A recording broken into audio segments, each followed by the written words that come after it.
Sabrina is finally moving on from Calvin. Andi finds it necessary to let Gary know what Robin is doing. And Karen is going to go after ZAC because she wants him back. What's good, y'all? It's your good sister Erica Vane coming to you right here on Erica Vane TV with another Sistas video. Because what? Erica Vane TV is your #1 source on this here good internet for supplementary Sistas content, conversations, and deep dives. Y'all, we are at the season 4 mid-season finale, so this will be the last breakdown for quite a while. It was reported to TV Line that Sistas season 4 will return with episode 12 on June 29th, 2022. So there will be about 3 months in time in between, but I am hoping and predicting an earlier release, or before we actually get the rest of season 4 of Sistas, we get a Fatima season. And if you want to know what I think that premiere date is going to be, you can check out this video right here. It'll be linked in the cards above as well as the description box down below. So go ahead and get into that. In addition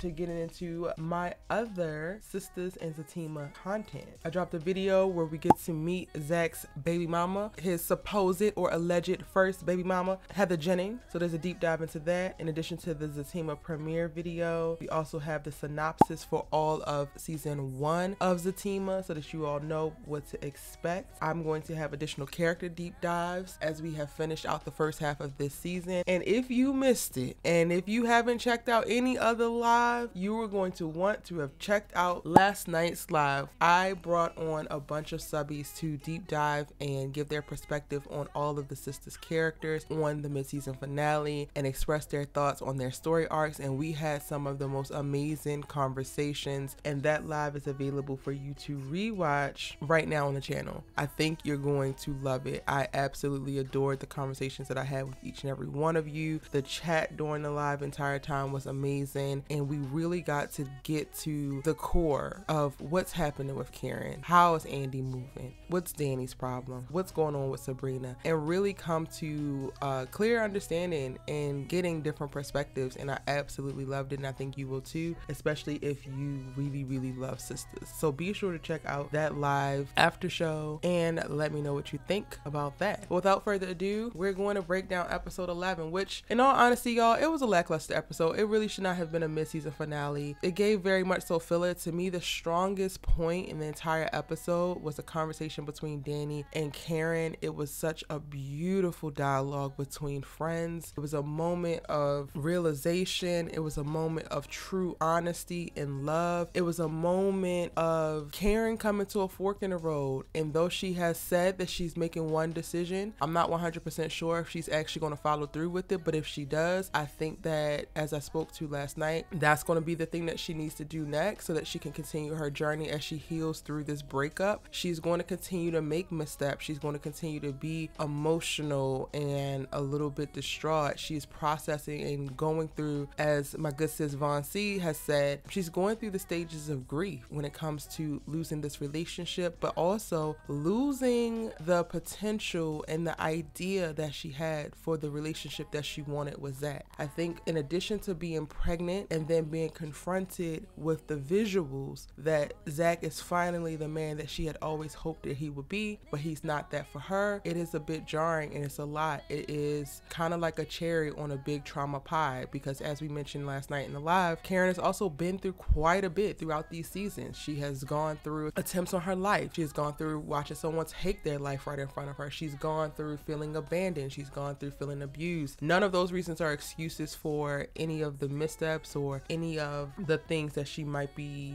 going through or situations she's creating now. However, they do provide really great context for a very layered and nuanced individual who might be struggling with grief in a moment. And I still stand by this. I think that Karen is the most dynamic character on Sistas. I think that her story is the most nuanced and the most complex, and is very authentic. Last night, watching her discuss her feelings and ask her friend for the truth, but then also go through bouts of rejecting said truth, it just felt so honest and real. I was pretty much brought to tears as I was taken back to the late 2000s and moments that I've had with my homegirls, whether it was for the dude that I was worrying about or the dudes that they were worrying about, and just it felt very relatable and organic, the conversations that was being had. And I'm so grateful to Sistas for us to be able to see it. I also made this note on live, like, it's interesting to me how people judge Karen, because typically all of what we are seeing you would not see, but that does not mean that it was not happening, or it is not happening to a woman in your life, whether it's your sister or your cousin or your auntie or your mom. This kind of stuff is kind of normal, specifically when it comes to Black women and Black women who come from a specific type of circumstance. So I'm still going to stand by the idea that I want y'all to give Karen more grace, and I want y'all to be more observant and appreciative of the full story that we're getting on the show. I still also stand by, if she wasn't here doing what she was doing, Sistas would be what?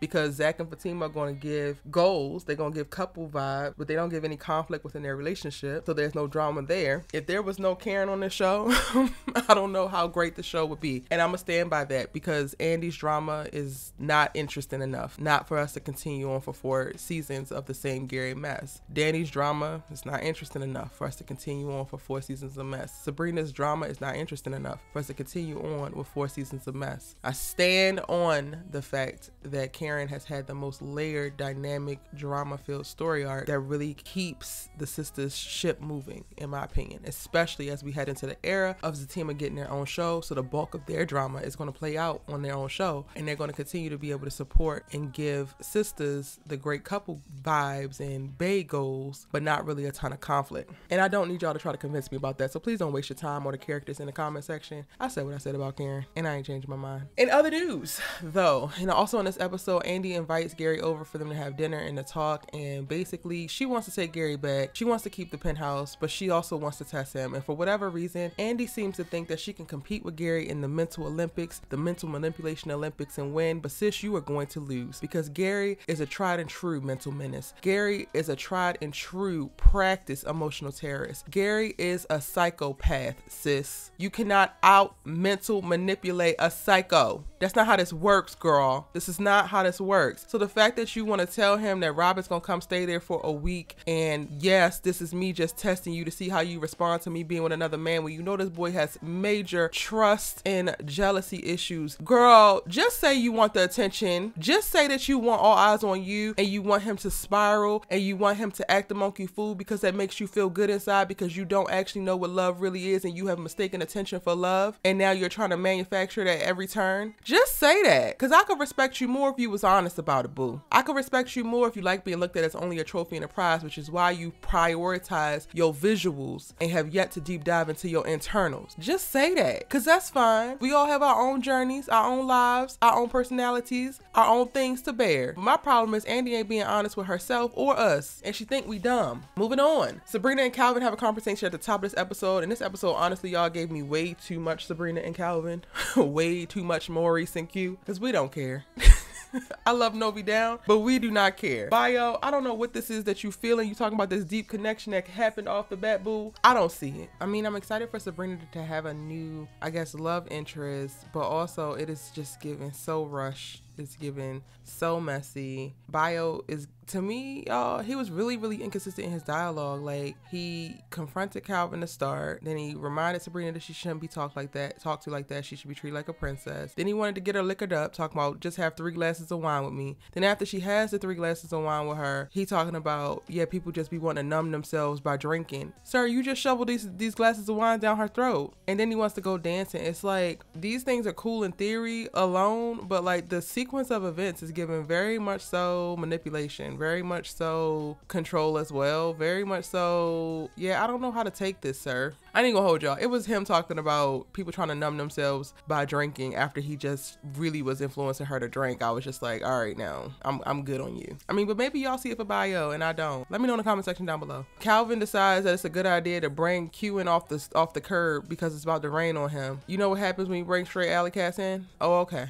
What is giving him the couch to sleep on tonight going to do for the rest of his life? Because he still don't have no place to go tomorrow. He ain't got no place to go tomorrow. He ain't got no place to go tomorrow, after tomorrow. Why? Why? And you know that Maurice is supposedly weak for this man. Why would you even put him in this position? And then you leave to go to a bar to clear your head because you still reeling over Sabrina. Do you even really want Sabrina, Calvin? What is it? Is this your like cis hetero man coming out where you just really feel possessive over a woman that you don't want and you just don't want to lose? Because that's what it's giving. I have yet to see what it is that you are just really, really enamored with about Sabrina. The same with her about you. I'm just like, y'all can't seem to not come back to each other, but you don't even have a strong foundation for what's attracting you to begin with. So what the hell is it? And then my second favorite part of the entire episode, my good sis Fatima going all types of crazy on Hayden's car. Yep, he deserved it. He deserved it. He deserved it tomorrow. He deserved it the next day. Once he get the windows fixed, go break them again. Slash 3 of the tires because then insurance won't cover it. Because if you slash 4, the insurance will cover it. Slash 3 of the tires, break out all the windows again, and next time maybe take a brick to his house. I'm for it because Hayden is the baby Gary menace, and if you don't check them now, they become Gary's. Proof in point, why when Fatima chased him into his house, Gary was in there. A damn menace meetup, conspiring to continue to wreak havoc on any black woman within their vicinity. They must be annihilated immediately. But yeah, y'all, that is my breakdown for episode 11, the season 4 mid-season finale. It wasn't really giving too much. Karen and Fatima and Danny made the episode. ZAC over there talking about he want his phone back and he gonna tell Fatima the truth. His scenes really didn't really add much. Him and Jake, okay, they cool, they trust each other. ZAC said he gonna show up for Jake when Jake needed because Jake showed up for him. Okay, cool. They could have gave us more in that realm, but okay, cool. Let me know what your thoughts were on the episode in the comment section down below. Again, go and check out my live because when I promised you that the live was lit, it was really lit, and I'm not just saying that. Thank you for everybody who came on camera and chatted with me. I appreciate you. I love you. I hope that you are having an amazing day, going into an amazing week. Sending all of my amazing subbies and viewers some dope love and light. I will be coming with the episode 12 preview because they did give us a trailer for the next episode, even though it won't be here until June 29th. Yeah, I will be coming with that. Keep it locked. I also am going to deep dive more into Fatima and ZAC and this news about the second baby mama coming up.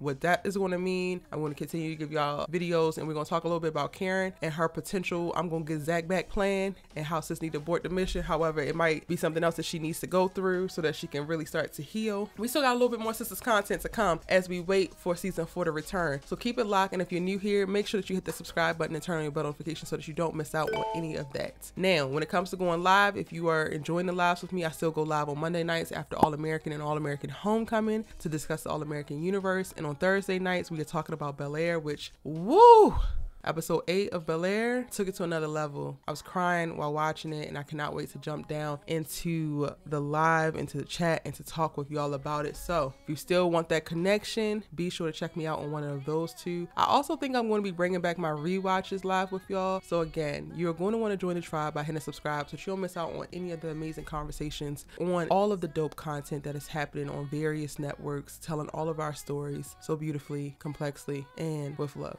See you in the next one.